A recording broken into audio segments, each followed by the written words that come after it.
Coons of Delaware. He serves on the Senate Foreign Relations Committee. Senator, thanks so much for joining us. Are you at all encouraged that there may be more negotiations between the U.S. and Iran before the already tenuous ceasefire expires? Yes, Wolf, I think we should be at the table negotiating because bluntly, after more than 45 days of war, we've probably spent more than $50 billion on this. We've achieved a few narrow military goals, sinking a lot of their Navy, attacking a lot of their ballistic missile launchers. But President Trump's ill-considered war of choice hasn't accomplished any of its major goals. We haven't really seen regime change. We haven't really seen an end to their nuclear enrichment program or clarity about whether it was or wasn't obliterated, as Trump has too often said. And frankly, we've empowered the Iranians with a new tool, closing the Strait of Hormuz. And for President Trump to say, well, you close it, now we're going to close it, isn't really a solution. So rather than keep giving the Iranians the chance to choke off global commerce and trade and to make more money off of their oil trade, getting back to the table and trying to negotiate a reasonable deal that will prevent enrichment for a long time, I think is a good step. Senator, Israeli and Lebanese officials will sit down next hour for direct talks mediated by Secretary of State Marco Rubio. You've praised Rubio, your former Senate colleague, in the past. Are you confident he can convince these two countries to get on the same page in this war? Well, look, this has been a very difficult, decades-long conflict. Lebanon went through a brutal civil war, and Hezbollah is one of the most capable and most aggressive of the proxies for Iran over decades. Hezbollah is now badly weakened. There is a critical moment here for the Lebanese armed forces and for the new government of Lebanon to step up and take responsibility for disarming Hezbollah and delivering security in southern Lebanon, south of the Litani River, to implement UN Security Council Resolution 1701. But the Israelis have got to give them the room and the time to do it, and the Lebanese have got to show the capability and the political will to do it. Look, Secretary Rubio, who's also the National Security Advisor, who's also the archivist, has a lot on his plate, but if he deserves to be Secretary and National Security Advisor, he ought to be able to deliver a reasonable peace deal in this setting. It's complex, but possible.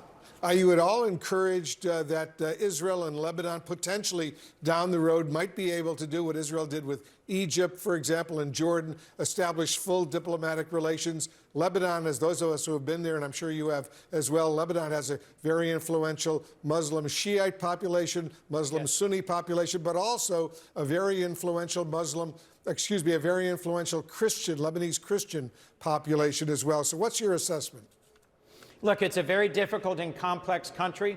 One of the things that is helping is what's happened immediately next door in Syria. The brutal regime of Bashar al-Assad has fallen, and Syria is no longer an Iranian proxy. So a lot of the resupply for the weapons and the funding for Hezbollah from Iran was coming through Iraq, through Syria, and into into Lebanon. And the fact that Syria is now controlled by a government that is trying to reach a neutrality or a peace with Israel and is trying to expel Hezbollah and all the IRGC elements from that country, that's a positive, as Lebanon also tries to secure a future that is Lebanon governed by Lebanese rather than Lebanon deeply divided by an Iranian proxy Hezbollah and by the Lebanese Christians and the Lebanese Sunnis. Lebanon's an amazing country with a great history, but a really tragic last several decades. We should do everything we can to give them this moment. Senator, I want to ask you about something else. Two of your colleagues in Congress, Democrat Eric Swalwell and Republican Tony Gonzalez, announced yesterday they would resign their seats amid allegations they had inappropriate sexual relationships with staff. Swalwell says he'll fight the more serious allegation of sexual assault, but admitted to making mistakes in judgment. Both of those men faced investigations by the House Ethics Committee. As the top Democrat on the Senate Ethics Committee, do you worry at all they may be avoiding accountability by resigning? Look, my gut reaction is good riddance. If these are members of Congress who violated their oaths and mistreated and had inappropriate relations with their staff, having them continue in Congress is no blessing to Congress or to their constituents. from press accounts of what's happened, these were really shocking incidents. Everyone has a right to make their appeal and to push back on lawsuits and investigations. In this country, you're innocent until proven guilty. But in these two cases, given the allegations, I think they're deciding to resign. Yes, it removes them from the jurisdiction of the House Ethics Committee, but I suspect there will still be legal matters that will pursue them after they leave Congress, and frankly, having them not serving here is a positive.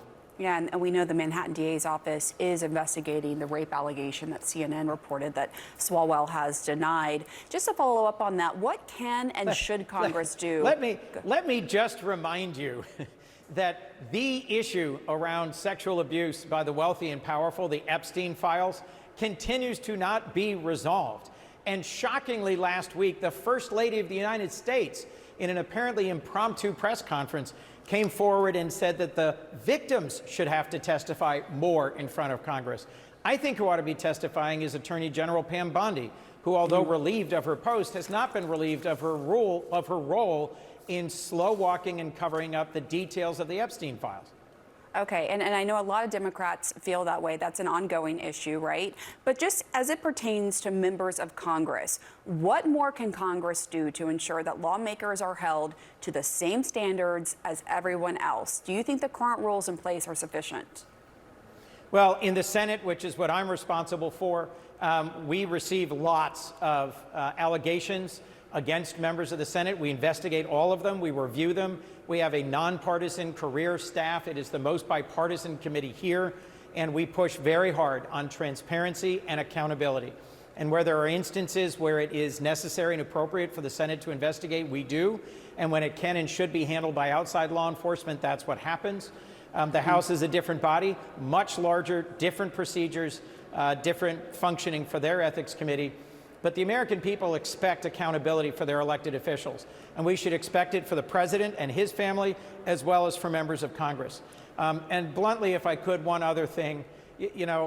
I'm from a family, my wife and children are Catholic. There are 70 million American Catholics, 1.3 billion globally. In the last week before we came back from Easter recess, President Trump engaged in some shocking conduct, both threatening to extinguish the ancient Persian civilization of Iran, threatening apparently to kill all the Iranians, which got almost no pushback. And then when Pope Leo, the first American pope, spoke out against that and challenged, not really personally President Trump, but generally anyone who would use violence and the weapons of war to oppress others and to deprive them of their lives, President Trump punched back and attacked the Pope personally in a way that I think was shocking, and then followed up with an AI-generated image of our president as Jesus. I'm waiting to hear from my Republican colleagues that they found this as offensive as I did, and that, frankly, our president needs to tone this down and apologize, not just to American Catholics, but to their spiritual leader, Pope Leo. You know, of course, that he deleted that picture of him supposedly looking like Jesus. You know that. Yes. And frankly, when pressed by reporters about it, he said, oh, I was trying to put up an image of me as a doctor. I have a lot of friends who are doctors. They don't have angels and halos above them. They don't wear flowing robes and togas, and they don't have shining hands that they lay on the heads of people who seem to be sick. It was clear that that was intended as a I am Jesus. And it follows in a long line of Trump generating AI images of him as all sorts of heroic and historic figures. But this one should be off limits. And it is particularly concerning to me when Trump, through Secretary Hegseth, just fired the chief of the Army Chaplains Corps. He has been taking steps in the conduct of the Pentagon, in the introduction of Christian nationalism into how members of his cabinet are conducting themselves and meetings with their staff. To me, this was not a positive signal. And in a country that was founded 250 years ago on freedom of worship, on religious liberty, I think all of us should be calling for our head of state to be less vocally, frequently combative with religious leaders of all kinds around the world. And the principle of separation of church and state, so important. Senator Chris Coons, thanks so much for joining us, and we'll be right back. Thank you, Wolf. Thank you.